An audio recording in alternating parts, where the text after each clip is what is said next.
Pemirsa, saat ini publik dihebohkan dengan kasus penganiayaan dan juga kekerasan, terutama yang melibatkan anak-anak.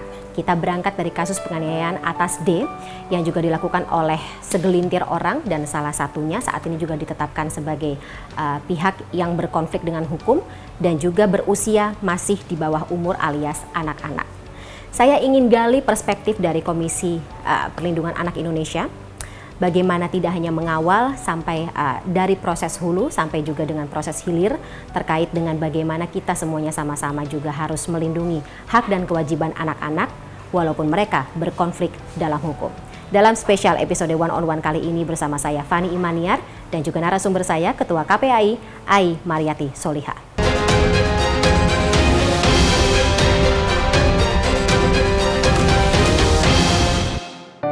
Assalamualaikum Ibu Ai, terima kasih sebelumnya atas waktunya sudah menerima kami dalam episode One on One kali ini. Mengingat saya tahu agenda Ibu sangat padat, kemudian juga Ibu masih harus mengurusi terkait dengan isu yang sedang beredar saat ini cukup viral dan juga masif menjadi sorotan publik dan masyarakat ya Bu ya, terkait dengan AG, kita sebut saja begitu ya Bu ya, AG kemudian juga korban D dalam kasus penganiayaan yang mengakibatkan D ini masih ada di ICU sampai dengan saat ini Bu ya. Tapi mungkin kita sorot atau pertanyaan saya pertama dari AG sendiri. Ibu ketika kemarin saya dapat informasinya kan pihak dari AG sendiri meminta perlindungan dari KPAI ya. Ketika kemarin kepolisian menetapkan AG menjadi anak, kalau sekarang terminologi yang kita gunakan, anak yang berurusan dengan hukum, berkonflik dengan hukum seperti itu. Sikap KPAI seperti apa? Ya, tanggal 28 kami menerima pengaduan ya dari keluarga dan kuasa hukum AG, dan itu sudah kami lakukan koordinasi sebagai bahan pengawasan yang akan dilakukan. Selisih hari berikutnya 2 hari 3 hari itu sudah ada undangan rapat koordinasi di PMJ, karena awalnya kami bolak-balik ke Polres Jakarta Selatan ya. Nah setelah itu di PMJ ada setelah gelar disampaikan kepada kami ada beberapa hal yang signifikan, itu ada perubahannya status dari kalau bicara AG anak berhadapan dengan hukum menjadi anak berkonflik dengan hukum. Nah tentu di ranah awal ya sebelum itu kami melihat dan mendorong gitu bahwa kepolisianlah yang memang memiliki tugas yang jelas dalam hal ini, sehingga di KPAI memang apa yang terkait dan memang apa yang menjadi basis perlindungan karena ini anak di bawah umur gitu. Nah bahan-bahan koordinasi kami saat menjadi saksi gitu ya, waktu sebelum ada panggilan dari PMJ itu lakukan koordinasi dengan LPSK, Lembaga Perlindungan Saksi dan Korban, yang jelas-jelas memang memiliki mandat atas perlindungan terhadap saksi gitu ya. Nah ini kemudian hari ini kita lihat menjadi anak berkonflik hukum, tentu memastikan langkah-langkah yang akan dilakukan setelah proses kepolisian ini yang disampaikan kemarin. Bagi kami anak berkonflik hukum itu memang harus dalam kerangka yang pasti ya, yaitu dalam Undang-Undang 35 2014 yaitu tentang perlindungan anak. Kemudian juga Undang-Undang 11 2012 tentang SPPA, Sistem Peradilan Pidana Anak. Nah ini yang akan kita pastikan supaya proses hukum yang berjalan itu sesuai dengan aspek-aspek yang memang sudah tercantum di dalam undang-undang, gitu Mbak. Dan aspek-aspek ini yang juga harus dipenuhi ketika AG sedang berproses dalam hukum seperti itu ya Bu ya. Tapi ketika permintaan tersebut keluar Bu, dari pihak AG sendiri ada permintaan khusus atau kemudian juga perlindungan seperti apa yang ia harapkan dari KPAI? Ya, yang disampaikan kemarin ketika menjadi saksi itu situasi yang sudah betul-betul dia rasakan secara psikologis gitu ya AG, kemudian juga munculnya banyak pemberitaan, kemudian juga yang keluar dari konteks publik, bahkan ya gitu ya, yang dia rasakan itu sudah luar biasa sangat berpengaruh terhadap psikologis AG gitu. Nah kami sudah ada koordinasi dengan baik itu Kominfo, kepolisian, bagaimana ya supaya situasi ini kemudian tidak mempublikasikan gitu ya, baik itu gambar ya dan foto-foto, kemudian usia dan bahkan tempat tinggal dan lain sebagainya. Doksi ya Bu ya, keluarga dan situasinya ini yang sebenarnya dimintakan oleh keluarga kuasa hukum ya. Kemudian ya tadi ada proses-proses hukum yang memang juga harus sesuai dengan perlindungan.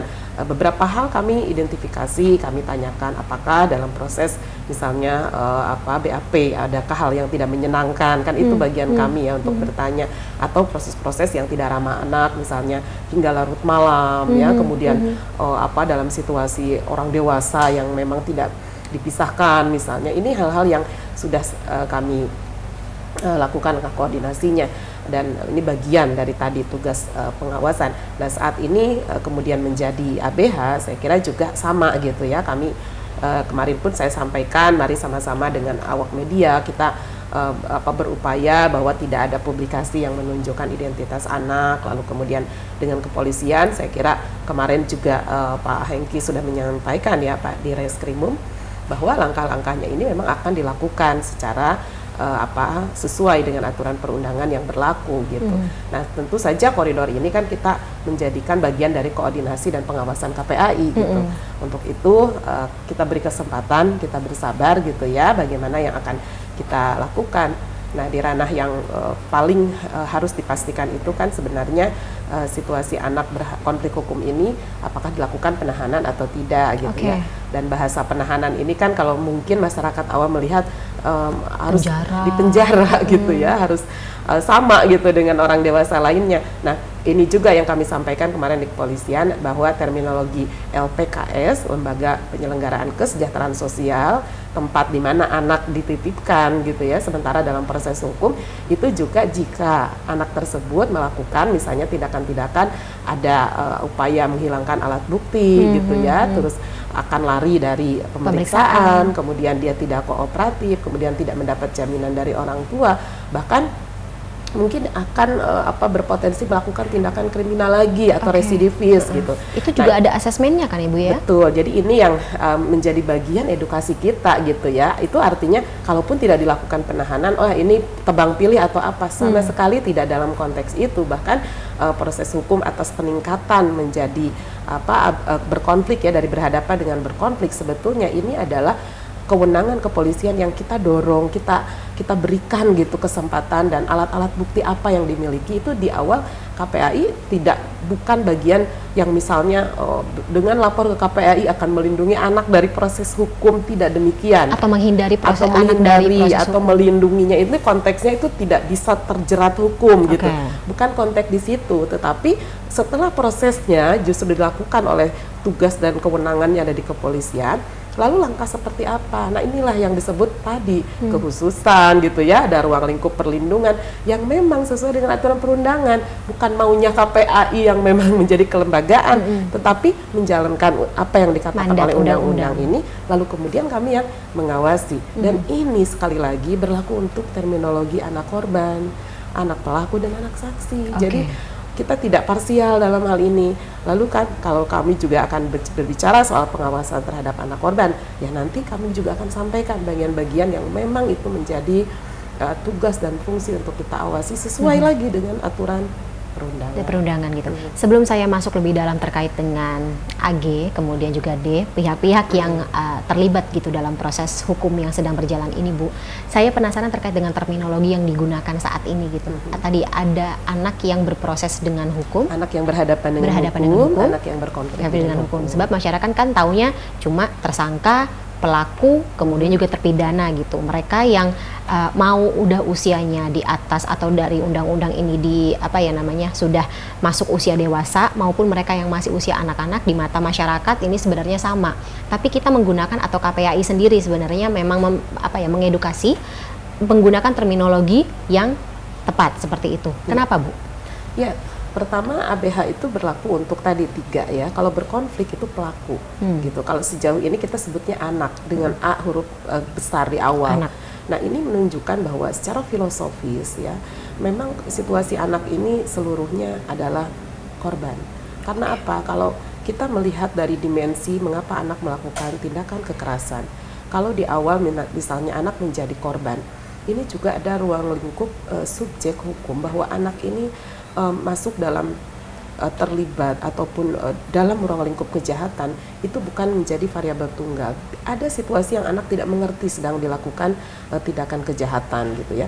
Bahkan bisa jadi anak juga bagian dari melakukan tindakan-tindakan kejahatan itu dia pun tidak mengerti melakukan itu gitu. Benar Mungkin atau salahnya. cara berpikirnya yang masih parsial, belum bisa bertanggung jawab, bahkan tidak mengetahui pengalaman sebelumnya apa yang terjadi. Nah, kalau konteks anak berkonflik hukum itu juga ini yang harus kita lihat bahwa situasi anak ini bagaimana situasi keluarganya, bagaimana latar belakangnya, dan bagaimana dia bisa sampai melakukan hal itu. Nah, dalam berbagai kajian dan bahkan literasi gitu ya, dan juga situasi anak ini selalu dilatar belakangi karena problematika tanpa pengasuhan, tanpa pengawasan, penelantaran, bahkan dia menjadi korban atas situasi pidana sebelumnya.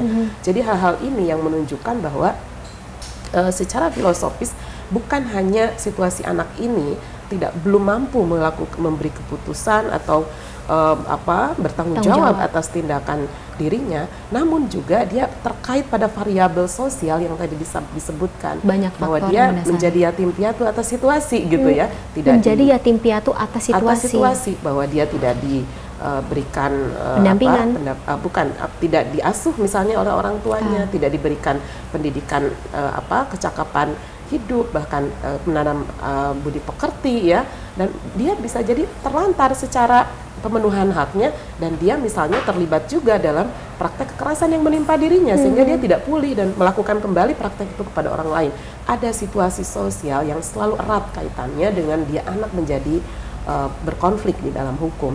Nah, ini yang kemudian capaian terhadap aturan perundangan dalam memberikan proporsi hukum terhadap anak-anak yang masuk dalam situasi kondisi gitu ya, proses pidana ini yang kerap dan harus menjadi ukuran-ukuran atas perlindungan tadi gitu. Jadi siapapun saya kira gitu konteksnya ya, dan bagaimanapun perlu diketahui bahwa di KPAI dari angka-angka yang terlaporkan di ABH ini, anak berkonflik hukum itu yang tertinggi adalah anak yang menjadi pelaku kekerasan fisik. Kekerasan fisik itu tertinggi. Yang kedua, anak yang menjadi pelaku pencabulan. Yang ketiga, anak menjadi pelaku tawuran ya. Yang keempat, anak pelaku pencurian, dan kelima, anak yang melakukan tindakan pornografi. Jadi ini menjadi problem sosial kita, problem nasional kita sesungguhnya. Bukan hanya misalnya secara kasuistik ya, kita berkutat gitu dengan hal yang sangat pendek-pendek, tapi sebenarnya long term. Bahkan saya meyakini ini adalah bagian edukasi publik ya. Mungkin apaan sih kalau pelaku ya pelaku aja, tapi kan kita juga ada situasi ini yang harus disampaikan ke masyarakat, yang kemudian itu menjadi oh iya, bahwa kita bilang berkonflik hukum itu bukan berarti mengurangi derajat dia sebagai pelaku kan, tetap proses hukumnya tetap berjalan gitu. Oh, KPAI mengawasi perlindungannya bukan berarti ingin menutupi, ingin memberi menutupi proses-prosesnya, tidak seperti itu. Tapi memang ada proses hukum yang memang dijalani, tetapi harus juga perlindungan terhadap atau ramah terhadap anak. Belum lagi kan situasi pengasuhannya, pendidikannya, kemudian bagaimana dia dimintakan keterangan oleh PK atau Balai Pemasyarakatan ya untuk mengetahui sejauh mana misalnya motif-motif dan lain sebagainya itu dilakukan. Dan apa yang mendasari itu. Jadi sangat menjadi ruang bersama. Dan saya setuju media memang hari ini juga mengawasi gitu ya, sebagai watchdog pilar demokrasi kan, ini bagian bersama gitu ya, termasuk media sosial gitu. Betul, ya itu yang lebih susah untuk dikontrol sebenarnya Bu Wai. Kalau sisi positif mengawasi saya kira ya itu sesuatu yang bagus, tetapi ya mari gitu, derajatnya bukan hanya untuk hal-hal yang bersifat sensasional ya, apalagi mungkin tadi mewartakan hal-hal yang sifatnya harusnya ditutup ya, publikasi yang berlebihan soal tadi itu ya, identitas seseorang atau anak ini. Nah, ini bagian demokrasi. Jadi siapapun justru ingin memastikan proses hukum benar nih gitu. Dan saya berterima kasih ada ruang-ruang yang menjelaskan bahwa perlindungan anak dalam konteks ini sama sekali tidak mengintervensi proses hukum yang sedang berjalan. Mungkin sedikit Bu, ketika kemarin Pak Menko Polhukam juga mengatakan gitu, ketika ada anak yang berkonflik atau berproses dengan hukum ini, berarti kita juga harus meminta pertanggungjawaban kepada orang-orang dewasa yang ada di sekitar lingkungan yang bersangkutan. Ya bisa orang tua atau wali pengampu. Ibu setuju dengan itu? Pertanggungjawaban dalam hal ini tentu sebagai latar belakang mengapa anak menjalankan atau anak terlibat ya, atau anak berada dalam situasi tersebut. Nah, ini yang tadi saya bilang variabelnya itu sangat kompleks dan ini harus menjadi sebuah ruang lingkup pemeriksaan, pertanggungjawaban gitu ya. Dan kemudian kita sendiri akan mengetahui mengapa. Nah, ini the big problem ya, mengapa anak di usia ini bisa terlibat gitu ya, untuk bisa menjadi masuk dalam kategori berkonflik ini. Nah, tentu saja kan pihak yang paling utama saya kira benar ada orang tua di situ ya. Kemudian ada saksi-saksi dewasa lainnya, apakah selama ini mungkin keterangan dari pihak-pihak yang juga membersamainya, mengetahui apa sepak terjangnya selama ini. Saya setuju gitu, karena tidak mungkin tiba-tiba dia berada di tempat peristiwa, kemudian juga dia memberikan informasi yang tidak seharusnya gitu ya. Dan kemudian lain-lain, tentu materi itu kepolisian yang lebih tahu. Saya sendiri pun bukan bagian-bagian untuk mengetahui rekam jejak itu, tapi ya bagiannya adalah betul-betul memperlihatkan bagaimana aspek-aspek perlindungan ini tetap dijalankan dalam proses selanjutnya. Baik, Bu Ai, saya ingin menggali mengenai tadi KPAI, bagaimana mengawal, kemudian juga penasaran terkait dengan kondisi yang bersangkutan sendiri AG saat ini, terutama ketika kita melihat begitu masifnya pemberitaan dan tadi gitu banyak sekali hal yang keluar konteks dan juga masyarakat atau sorotan publik ini banyak yang keluar konteks begitu. Tapi kita gali di segmen berikutnya ya Bu ya. Pemirsa, tetaplah bersama kami, program One on One akan segera kembali setelah jeda berikut.